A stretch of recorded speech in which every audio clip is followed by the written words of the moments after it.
Oh my God, मतलब गजब। अभी थोड़ा सा सेटल लगेगा बैक टू नॉर्मल होने में, लेकिन आज WWE money in the bank pay per view के अंदर जो हुआ, अगर आपने वो मिस किया तो भाई फिर आपने क्या ही देखा डब्ल्यूडब्ल्यूई के अंदर। ऐसा लग रहा है जिस तरीके से डब्ल्यूडब्ल्यूई पहले अपने शो का स्ट्रक्चर बनाती थी वैसी कुछ आज परफॉर्मेंस थी, ना सिर्फ रेसलिंग वाइज बल्कि जॉन सीना आज आ चुके हैं money in the bank pay per view के अंदर। तो पूरे शो के बारे में इस वीडियो में बात करेंगे। बस अगर मजा आया आज अगर पेपर व्यू को देखकर तो इस वीडियो को भी लाइक कर देना।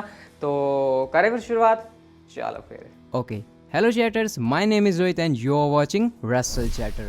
सबसे पहले हम लोग बात करते हैं किक ऑफ शो की। और यूजुअली किक ऑफ शो के अंदर जो भी मैचेस होते हैं उनकी कोई वैल्यू नहीं होती, लेकिन इस बार मैच था दी यूसोस वर्सेस मिस्टीरियोस का, चैंपियनशिप ऑन द लाइन थी। सबको लग रहा था कि अभी शायद टाइटल चेंज नहीं होगा जरूर, यूसोस चैंपियन जरूर बनेंगे, लेकिन अभी नहीं। बट डब्ल्यूडब्ल्यूई ने क्या किया, आज ही के शो पर चैंपियंस बना दिया ऊसोस को, और वो किक ऑफ शो के अंदर चैंपियंस बन गए, जो कि यूजुअली हमको देखने को मिलता नहीं है। मिस्टीरियोस की आज जो एंट्रेंस थी, मतलब वो हमको थोड़ी अलग देखने को मिली, बड़ी वो कूल लग रही थी। इसके अलावा जो डोमिनिक है वो भी मास्क पहनकर अपनी एंट्रेंस कर रहे थे, तो कुछ अलग लुक एंड फील था। और आज किक ऑफ शो को देखकर भी लगा भाई जिसके अंदर कुछ होता नहीं है वहां पर भी डब्ल्यूडब्ल्यूई ने अच्छा एलिमेंट डाला। तो क्राउड आने की वजह से जो हम कह रहे थे कि शायद डब्ल्यूडब्ल्यूई प्रोडक्ट सुधारेगी, शायद ये इसकी एक शुरुआत हो सकती है।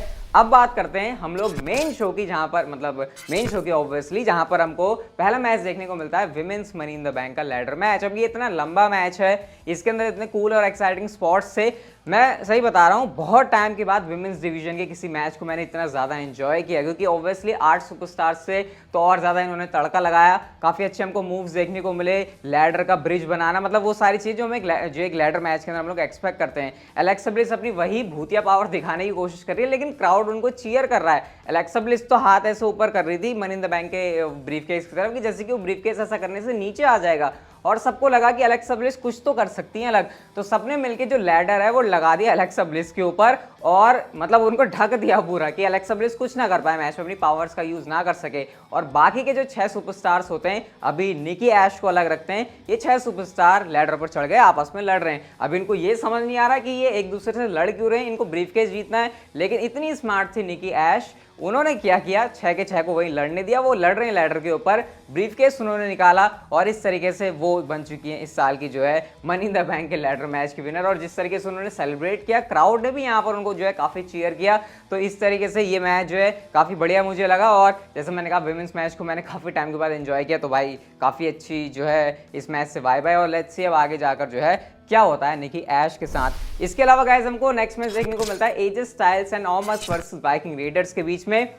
फिर से एक पॉइंट मैं बोलूंगा, टैग टीम डिवीजन के अंदर मेरा इंटरेस्ट खो चुका था, लेकिन आज जो परफॉर्मेंस दी है, मतलब वाइकिंग रेडर्स ने स्पेशली भाई, मतलब आप ही मतलब पूरा शो तो आपको देखना ही है ये, और ये मैच भी आपको देखना है। एक वो हरिकन राना जिस तरीके से लगाया था एजे स्टाइल्स ने, ऑमस ने उनको फेंका टॉप रोप से सीधा बाहर, वो उनके कंधे में बैठ के हरिकन राना लगा रहे हैं। मतलब इतना ज्यादा परफेक्शन कैसे हो सकता है, मुझे ये समझ में नहीं आ रहा। ना सिर्फ एजे स्टाइल्स, ना सिर्फ ऑमस, बल्कि चारों के चारों सुपरस्टार्स ने यहाँ पर कमाल कर दिया।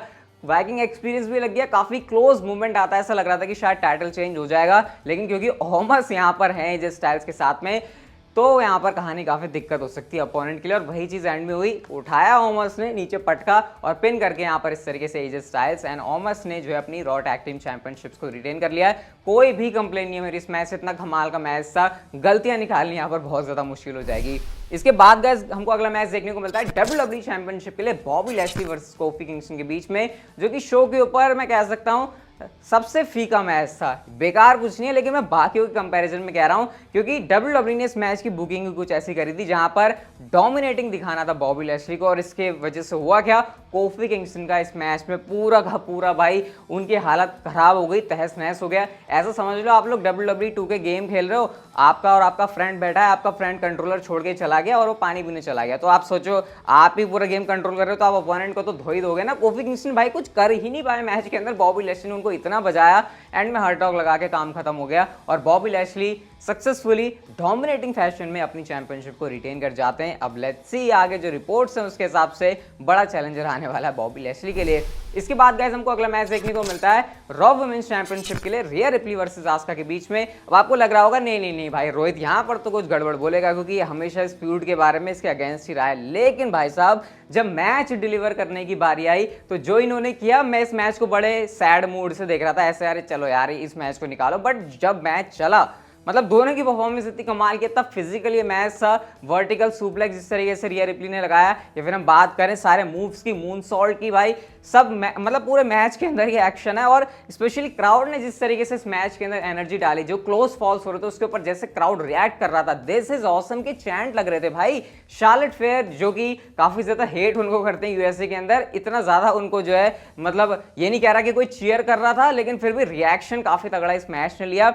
एंड साथ ही साथ इस मैच के अंदर टाइटल चेंज भी हो चुका है, क्योंकि हमने देखा शार्लेट फेयर यहाँ पर रिया रिप्ली को हरा चुकी हैं और उन्होंने सबमिट करवा दिया, क्योंकि उन्होंने लेग के ऊपर उनको काफी अटैक किया था और इस तरीके से वो बन चुकी है नई चैंपियन। हाँ, इसके ऊपर क्राउड का कोई खास रिएक्शन नहीं था, लेकिन जो भी था कमाल था। और इस मैच ने भी, जो कि मुझे बिल्कुल भी कुछ उम्मीद नहीं थी, इसने भी डिसअपॉइंट नहीं किया, बल्कि ये मैच जो मेरी एक्सपेक्टेशन से बहुत ज्यादा ऊपर गया। इसके बाद आता है वो मैच जिसका हम सभी को बेसब्री से इंतजार था, men's money in the bank ladder match. 8 superstars लड़ रहे थे उस ब्रीफ केस के लिए, जो जीतेगा उसके पास बड़ी अपॉर्चुनिटी। अब इस मैच के अंदर तो इतने स्पॉट है कि उसको याद रख पाने काफी मुश्किल है। स्टार्टिंग में हमको ड्रिप फाइट देखने को मिलती है, क्योंकि सेथ रॉलिंस अपने को कहते हैं ड्रिप गॉड, और जॉनी ड्रिप तो हमारे हैं ही, तो वो कहते हैं मैं ड्रिप हूं। ऐसा कहने में बाकी सुपरस्टार्स इनको लपेट देते हैं। इसके अलावा उन्होंने मैकिंटायर की तरफ से डबल क्लेमोर भी देखी, और मैकिंटायर का पत्ता साफ करने एज एक्सपेक्टेड जिंदर महाल और उनकी टीम आ जाती है, यानी कि वीर और शंकी। और इन्होंने जो आकर बजाया है, जिंदर महाल ने ऐसे स्टील चेयर से शॉट लगाया, ड्रू मैकिंटायर को घसीटते हुए लेके जाते हैं कि भाई तेरा मनी इन द बैंक के अंदर कोई काम नहीं है, तू यहां से निकल। रिडल ने आरकेओ की बरसात कर दी, एक आरकेओ लगाया, दूसरा आरकेओ लगाया, और एक आरकेओ तो बिल्कुल वैसे लगाया जैसे रैंडी ओर्टन ने भी लैडर मैच के अंदर लगाया था, कि बंदे को खींचना और हवा में ही आरकेओ लगा देना। लेकिन ये जो कारिस्तानी है वो थोड़ी सी भारी पड़ गई उनके ऊपर, क्योंकि जब वो एक्शन कर रहे होते हैं ऐसे जैसे वो करते हैं रैंडी ओर्टन, वैसे उतने में कर्व स्टॉम्प भी आ जाता है सेथ रॉलिंस की तरफ से। केविन ओवेंस की तरफ से भी हमको स्टनर की बारिश देखने को मिलती है, वो भी काफी क्लोज आ गए थे मैच को जीतने के। मुझे पता नहीं ऐसा क्यों लग रहा है कि शायद उनकी लेग में कोई इंजरी भी हो गई है, जिस तरीके से वो दर्द में थे। रिकोशे ने भी भाई फ्लाइंग, अपना जो हाई फ्लाइंग एक्शन है वो हमको दिखाया। एक वो मूवमेंट था जब रिडल ने ऐसे लैडर टेढ़ी करी और रिकोशे बाहर तो कूद रहे, लेकिन ऐसे पलटी खा के सारे सुपरस्टार्स के ऊपर, और सारे सुपरस्टार जो है ढेर हो जाते हैं। सेथ रॉलिंस ने एक जबरदस्त केविन ओवेंस को पावर बॉम्ब दिया वो लैडर ब्रिज के ऊपर, और भाई सेथ रॉलिंस ने जो केविन ओवेंस को दिया पावर बॉम्ब, उसकी वजह से उनका जो खेल है वहीं पर खत्म हो जाता है। उसके आगे हमको केविन ओवेंस देखने को नहीं मिले। मॉरिसन ने अपनी वो जो पिचकारी है वो शिंजुके नाकामुरा के मुंह पर मार दी, लेकिन एंड में ऐसा लग रहा होता है कि शायद जो सेथ रॉलिंस हैं वो मैच को जीतने चल रहे हैं, वो लैडर में ऊपर चढ़ जाते हैं, लेकिन बिग ई ने वहां से पकड़ के उनको लगा the big ending, brief case निकाला, और वो बन गए आपके mister money in the bank. यानी कि जो चांसेस लग रहे थे वही हमको इस मैच के अंदर भी देखने को मिला, और ये काफी क्रूशियल मूवमेंट होने वाला है आगे बिगी के लिए, क्योंकि जो स्टोरी लाइन है वो किस तरीके से आगे प्रोग्रेस करती है। अब बात करते हैं हम लोग शो के मेन इवेंट की, Roman Reigns versus Edge for the universal championship. Match की पेस स्टार्टिंग काफी ज्यादा धीमी थी, मतलब शुरू में आपको जो मैच थोड़ा सा बोरिंग लगेगा, क्योंकि रोमन रेंस ने ऐसे जूस सा निकाला होता है एज का, लेकिन उसके बाद एज फाइट बैक करने की कोशिश करते हैं। एक हमने देखा रोमन रेंस स्पीयर लगाने के चक्कर में बैरिकेड में टकरा जाते हैं, और उसके बाद एज इतने गुस्से में थे, एक बैरिकेड से उनका काम नहीं बना, उन्होंने जाके रोमन रेंस को स्पीयर एक बार और लगा दिया बैरिकेड के थ्रू, रिंग में लेकर आते हैं, पिन करते हैं, लेकिन रोमन रेंस ने फिर भी कर दिया किक आउट। इसके बाद रोमन रेंस लगाते हैं सुपरमैन पंच, रेफरी से जाके एज जो है टकरा जाते हैं, और रोमन को लगता है कि भाई अब ये मौका है मेरे पास कुछ करने का। वो क्या करते हैं, स्टील चेयर से वही स्टिक लेकर आते हैं, वो रॉड लेकर आते हैं, और वो बिल्कुल वही ट्रीटमेंट देने की कोशिश करते हैं एज को, जो कि एज ने उनको दी थी, लेकिन एज इसको भी काउंटर कर देते हैं, उल्टा एज ने यहाँ पर लगा दिया सबमिशन मूव। बहुत टाइम से रोमन रेंस फंसे हुए हैं, उनकी हालत है खराब, एंड गेस व्हाट, यहाँ पर कौन आता है, सेथ रॉलिंस हमको देखने को मिले। और सेथ रॉलिंस ने आकर सबसे पहले तो किक करी एज को, उसके बाद वो वहां से चले जाते हैं। एज ने फिर भी वापसी करी, उन्होंने स्पीयर लगाया रोमन रेंस को, लेकिन यहां पर रेफरी था नहीं काउंट करने के लिए उस टाइम तक। 1 2 3 और रोमन रेंस को ऐसा लगा कि शायद रेफरी है, उन्होंने 3 पर हल्का सा किक आउट किया, लेकिन बाद में रोमन रेंस को रियलाइज होता है कि अभी किक आउट नहीं करना था। हमने ये देखा कि रोमन रेंस जब रेफरी आ गया उसके बाद फिर दोबारा से 3 काउंट होता है, तो भाई रोमन रेंस ने इसके बाद भी किक आउट कर दिया। अब यहाँ पर सेथ को लगता है कि भाई ये एज तो फिर से खड़ा हो गया, सेथ रॉलिंस की इंटरफेरेंस हमको फिर से देखने को मिलती है, और इसका फायदा रोमन रेंस ने उठाया, स्पीयर लगाया, और इस तरीके से अपनी यूनिवर्सल चैंपियनशिप को उन्होंने एज को पिन करके रिटेन कर लिया। मैच खत्म होने के बाद सेथ रॉलिंस फिर से आते हैं, एज को पड़ा हुआ देख रहे होते हैं, और क्योंकि रोमन रेंस की यूनिवर्सल चैंपियनशिप से पंगा लेना है उनको, उनकी यूनिवर्सल चैंपियनशिप उनको चाहिए, वो उनके सामने खड़े हो जाते हैं, लेकिन एज ने यहाँ पर सेथ रॉलिंस के ऊपर अटैक कर दिया, और दोनों सुपरस्टार्स लड़ते हुए एरेना में जा रहे हैं, इधर उधर, और वो वहां से निकल लिए। अब बसते हैं रोमन रेंस रिंग के अंदर। रोमन रेंस माइक पकड़ते हैं और कहते हैं अब तुम सारे के सारे लोग मुझे एक्नॉलेज कर सकते हो, एंड तभी होता है वो पल जो कि सबको खुश कर देगा। जॉन सीना का थीम सॉन्ग प्ले होता है एंड जॉन सीना बाहर आते हैं।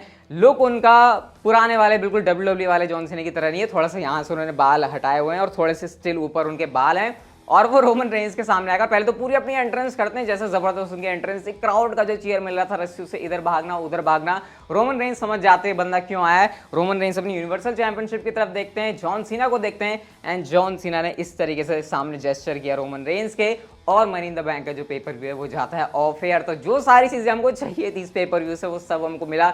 इससे ज्यादा भाई आप क्या लोगे किसी पेपर व्यू से। यूजुअली मैं रेट नहीं करता पेपर व्यूज को, लेकिन भाई आज मैं 10 में से 10 बोलूंगा। मेरे को तो पूरी शांति मिली। बाकी अगर आपको ये वीडियो अच्छी लगी तो उसे लाइक कर दो, चैनल को सब्सक्राइब करके आप लोग नोटिफिकेशन बेल को ऑन कर सकते हो and see you guys in my next video.